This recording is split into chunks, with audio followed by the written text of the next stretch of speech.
Hey guys, just wanted to follow up. This is Ann Laurie from Rainbow Weaving, and I wanted to show you my scarf I had made on the Martha Stewart DIY Weaver that you can get at Michael's. And there's extension kits, and I'll show you my latest setup for my project, but I just wanted to show you the complete. This is what I consider to be like a scarfette. I made 3 squares. You can see the 3 squares, and I did 3 triangles and sewed them together, and then I did a whip stitch around the edge. Now I don't know if you can see this, it's a little bit thick and thin at different places.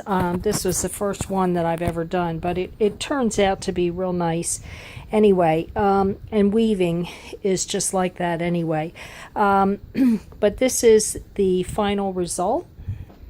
It makes a very nice scarfette, and I had thought about putting fringe on the end of it instead of whip stitching it around.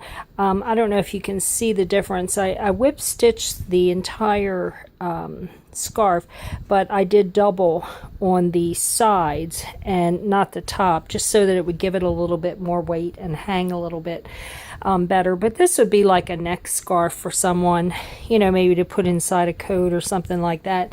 And it was actually too short to put fringe on it. So my next project, I'm going to make a bigger scarf using the same techniques with the squares and the triangles, and I will put fringe on that. It doesn't match with the dress very well on my model, but you can see basically the length of it and how it hangs. So it'd be a nice scarf to put underneath your coat, or just wear decoratively over top of a dress or sweater.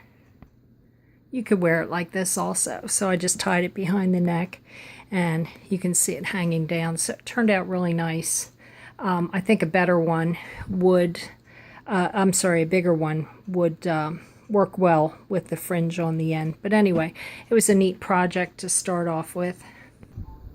My next project, I'm going to make a larger square, and then half of that would be a triangle. So this would be a really large shawl, and this, like I said, I'll put fringe on the end of this. But this is the actual original board, and then I have 3 extensions.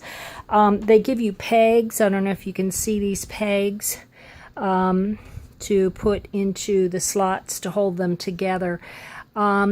However, they only give you 4.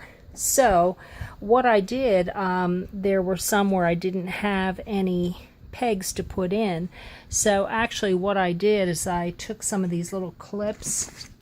You can buy these clips in a package, the small ones, and just hook them together on the back, so that will hold them, because I don't have the clips to put here, because they only give you 2 per package.